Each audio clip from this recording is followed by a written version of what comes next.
Cette semaine, dans Carnet de santé, nous examinons comment le stress durant les élections peut affecter la santé et le bien-être des populations.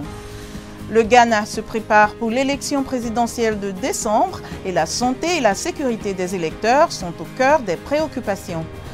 Ensuite, au Kenya, les parents surveillent de près le temps de leurs enfants devant les écrans dans un paysage technologique en rapide évolution. Enfin, au Zimbabwe, les patients atteints de cancer réclament de meilleures options de traitement. C'est dans cette édition de Carnet de santé.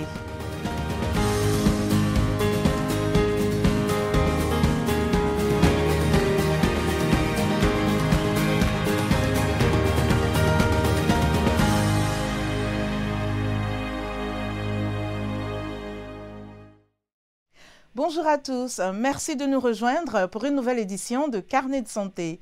Les États-Unis viennent de conclure une élection présidentielle très intense, tandis que l'Afrique connaît une année électorale chargée, avec plus de 15 élections présidentielles ou générales.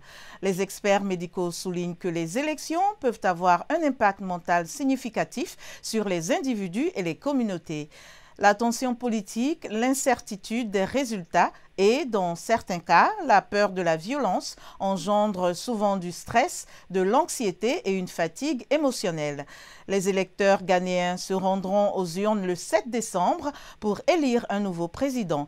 Les autorités sanitaires se préparent. Senanou Tord a ce reportage depuis Accra, au Ghana. Le récit est de Thierry Kaoré. Les périodes électorales en Afrique sont souvent turbulentes, caractérisées par des campagnes vibrantes, des rassemblements de rue, des manifestations et parfois des violences. Les experts estiment que la nature physique de ces activités peut avoir des répercussions sur la santé des électeurs.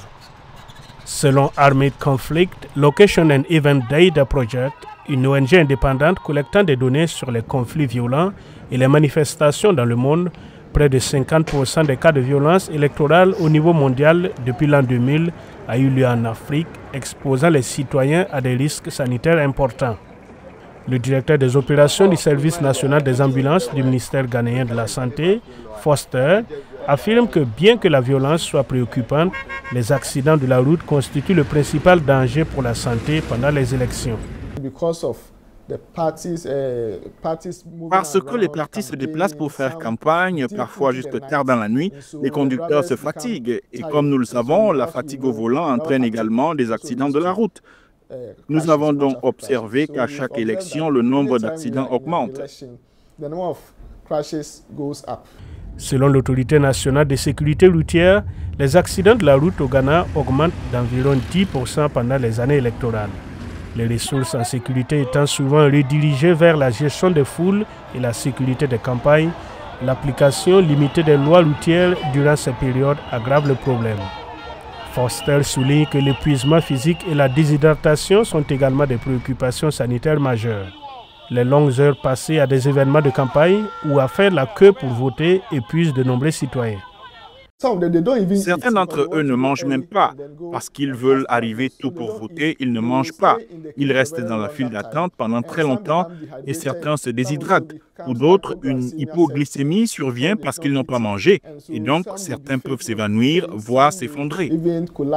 Isaac Newman Arthur, psychologue clinicien et porte-parole de l'Association des psychologues du Ghana, explique qu'au-delà de la santé physique, le stress et la tension liées aux élections peuvent avoir un impact grave sur le bien-être mental, surtout les personnes ayant des antécédents médicaux.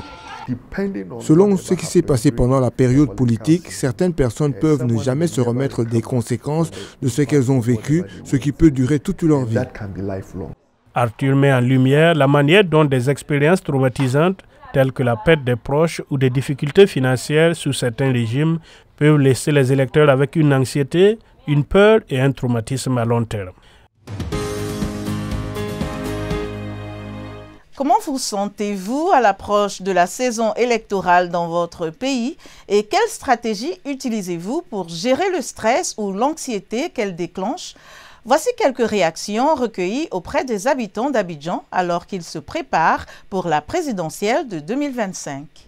Je suis plus ou moins un peu stressé parce que nous avons vécu des moments dans notre pays ici. Mais je pense qu'avec aujourd'hui, tout ce qui se passe, avec les informations que nous voyons, avec la stabilité du pays, je pense qu'il y a eu une certaine prise de conscience à tout un chacun de nous ici dans notre pays. Donc je pense que j'ai une sincère confiance que les élections vont bien se passer. Un peu de stress quand même, au vu de tout ce qu'on a eu à vivre les dernières années. Donc je vais dire qu'on aborde généralement les élections avec un peu de stress quand même, parce qu'on ne sait pas plus ou moins à quoi s'attendre. Je me dis que tout ira bien, que les autres années ne sont pas pareilles, quoi. Donc, on essaie de ne pas être pessimiste, de toujours garder l'esprit positif. Et ça passe généralement. Les élections n'influencent pas mon niveau de stress, puisque je suis déjà habitué. J'ai déjà assisté à plusieurs élections, telles que 2010, 2015, 2020. Et je suis déjà habitué à gérer ce genre de stress. Et je suis encore plus heureux même à l'approche de ces élections-là, puisque je constate plus d'initiatives de la jeunesse à l'égard de ces élections que dans les années précédentes. Moi, je peux dire que, étant donné que nous sommes dans un pays démocratique, le pouvoir revient au peuple en fait. Donc, il faudrait qu'on aborde les élections avec beaucoup plus de calme, d'autant plus que c'est nous qui choisissons en fait. Donc, il n'y a pas à se mettre les bâtons dans les roues, d'aborder ça avec beaucoup de calme, surtout ça. Je pense que toute chose est une prise de conscience. Je pense que je sollicite tout un chacun de nous, chaque citoyen, de vraiment être positif. Aïcha Bouba, psychologue et directrice exécutive de The Sunshine Series and Idima Health Initiative à Abuja au Nigeria, nous parle des effets psychologiques courants des élections sur les populations et partage quelques conseils pour gérer le stress. Si vous observez la manière dont les élections se déroulent habituellement, il y a toujours cette tension, il y a toujours cette peur, ce sentiment d'incertitude. Quels seront les résultats? Quel type de changement cela apportera-t-il? Toutes ces peurs, cette incertitude peuvent provoquer de l'anxiété ou des sentiments d'angoisse où les gens ne savent pas quel sera l'impact des élections et de leurs résultats. Une autre façon dont cela peut affecter les gens psychologiquement est liée à l'historique de violences électorales. Les élections s'accompagnent souvent de violences, des communautés s'affrontent, des individus se battent, il y a des rumeurs de violence, des attaques contre les électeurs et ainsi de suite.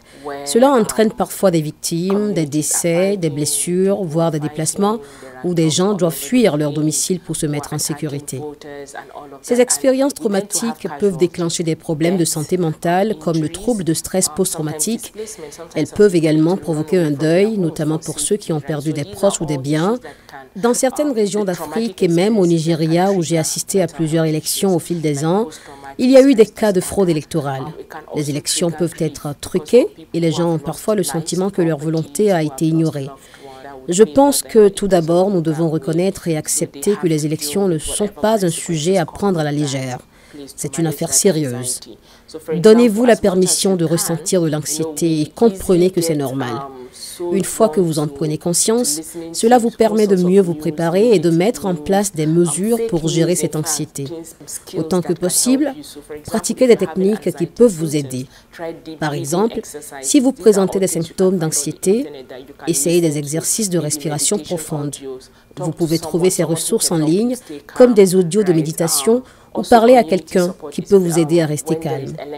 Pendant les tensions électorales, certaines personnes cherchent à être provocatrices ou conflictuelles. Évitez-les. Recherchez des personnes partageant les mêmes idées que vous, qui vous encourageront et vous soutiendront. Si vous traversez une période difficile, elles seront là pour vous aider. Il y a une plus grande sécurité à faire partie d'un réseau de soutien qu'à être isolé.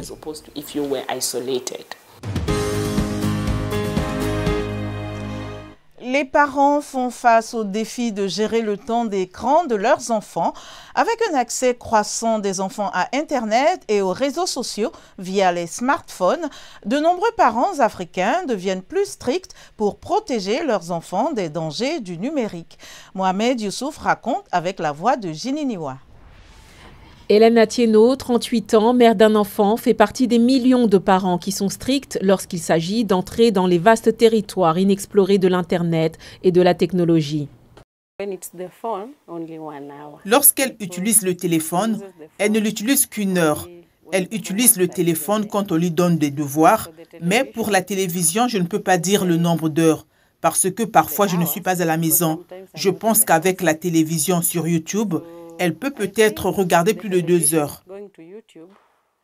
L'Organisation mondiale de la santé recommande que les enfants de moins de 2 ans ne passent pas de temps devant un écran et que les enfants de 2 à 5 ans ne passent pas plus d'1 heure devant un écran. Pour les enfants de 6 ans et plus, les parents sont invités à surveiller et à limiter les émissions et les jeux auxquels ils jouent pour assurer leur sécurité.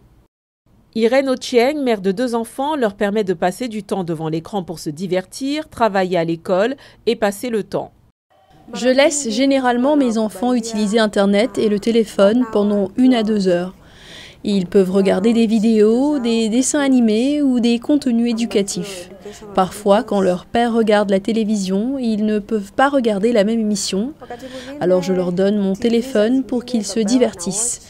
Je les laisse également utiliser le téléphone pendant que je cuisine, surtout si je veux m'assurer qu'ils ne vont pas se coucher le ventre vide.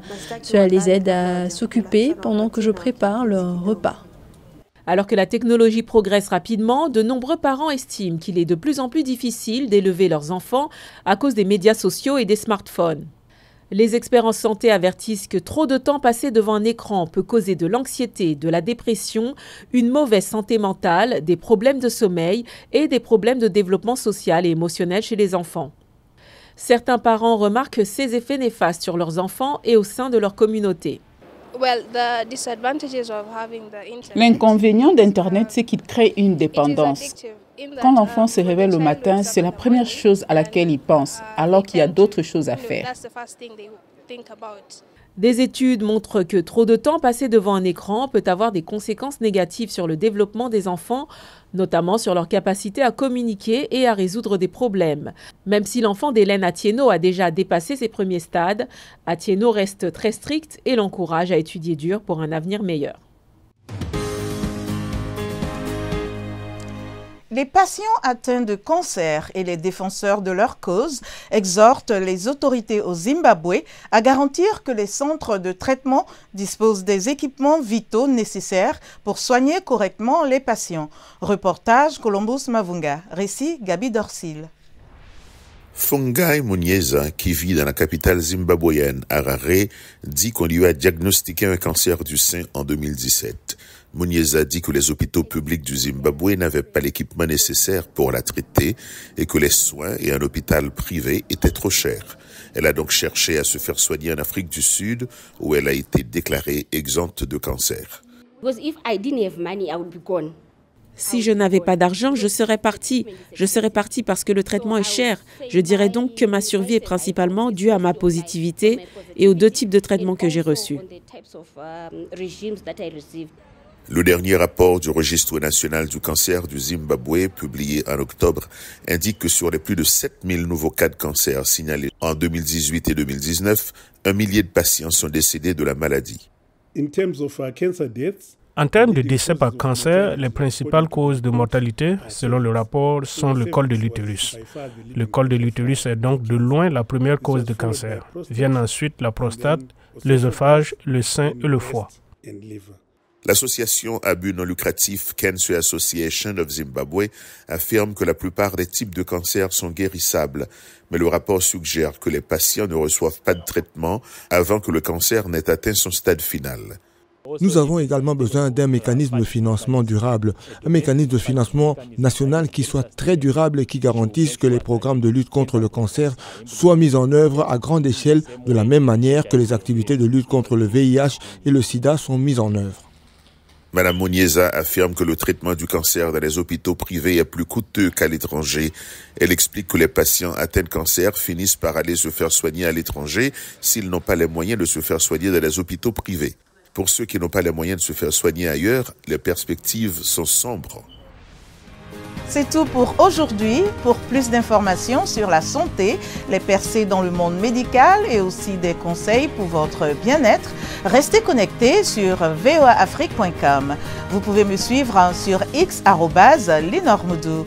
En attendant de se revoir la semaine prochaine, je vous souhaite de rester en bonne santé. À bientôt.